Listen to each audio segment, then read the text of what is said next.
Assalamualaikum warahmatullahi wabarakatuh. Perkenalkan, nama saya Muhammad Akmal Farezi, nomor NIM 1001010120015. Saya akan menjelaskan tentang statistika sosial. Yang pertama, pengertian statistika sosial dan ruang lingkupnya.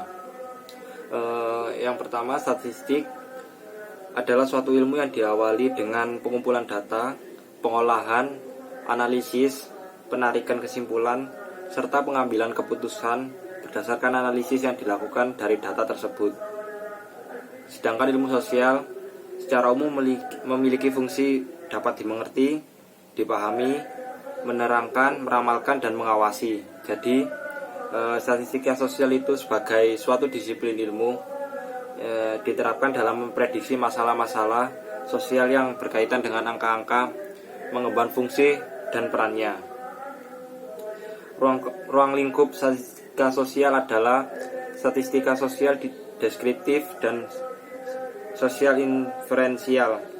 Pada statistika inferensial dibagi menjadi dua ruang lingkup, yaitu statistika sosial parametrik dan statistika sosial non parametrik. Berikutnya yang kedua, pengertian populasi, pengelompokan populasi dan sampel. Populasi adalah wilayah generalisasi yang terdiri atas objek atau subjek yang mempunyai kualitas dan karakteristik tertentu yang ditetapkan oleh peneliti untuk dipelajari dan kemudian ditarik kesimpulannya. Sedangkan pengelompokan populasi adalah melakukan pemecahan, segmentasi data dari suatu populasi ke dalam sejumlah kelompok atau klaster menurut karakteristik tertentu yang diinginkan. Lalu, pengertian sampel adalah bagian dari jumlah dan karakteristik yang dimiliki oleh populasi tersebut, sehingga sampel merupakan bagian dari populasi yang ada. Sehingga untuk pengambilan sampel harus menggunakan cara tertentu yang didasarkan oleh pertimbangan-pertimbangan yang ada. Berikutnya yang ketiga, jenis data dalam statistika sosial. Yang pertama, menurut sifatnya. Berdasarkan sifatnya, data dikelompokkan ke dalam dua kelompok, yaitu data kualitatif dan kuantitatif. Yang pertama, data kualitatif. Data yang dinyatakan dalam bentuk non-angka atau non-numerik, atau biasa juga disebut atribut. Dalam istilah komputer disebut data bertipe string, misalnya persepsi mahasiswa UT terhadap layanan tutorial di UPBJJUT.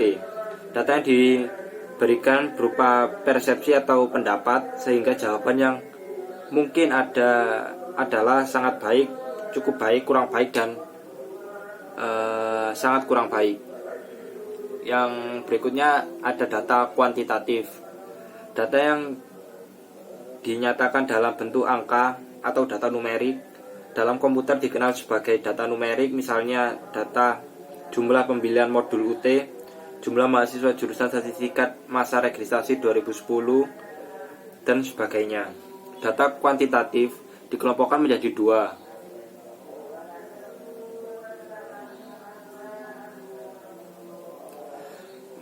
Yang berikutnya, berdasarkan cara memperolehnya. Yang pertama, data primer. Data primer adalah yang diperoleh atau dikumpulkan langsung oleh peneliti dan sumber datanya berupa teknik pengumpulan data primer, antara lain observasi, wawancara, diskusi, dan penyebaran kuesioner. Yang berikutnya ada data sekunder. Data sekunder adalah data yang diperoleh secara tidak langsung dan dari objek penelitian. Data sekunder dapat diperoleh dari berbagai sumber seperti BPS, laporan, jurnal, dan lainnya.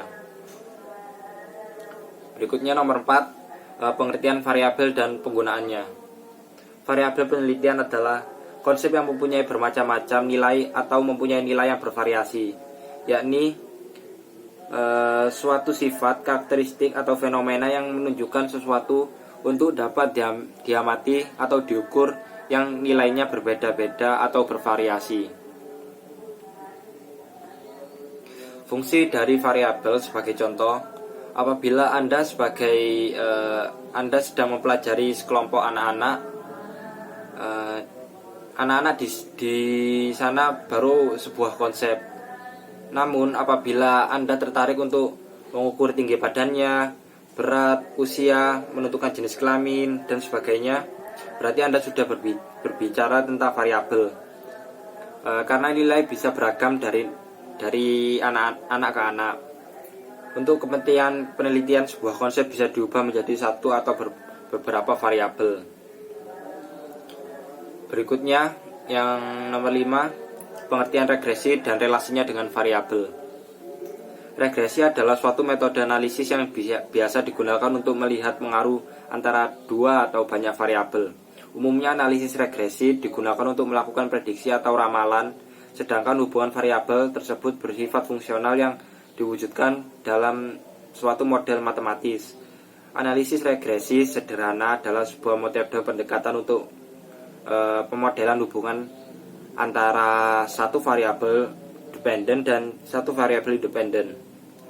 Dalam model regresi, variabel independen Y menerangkan variabel dependen X.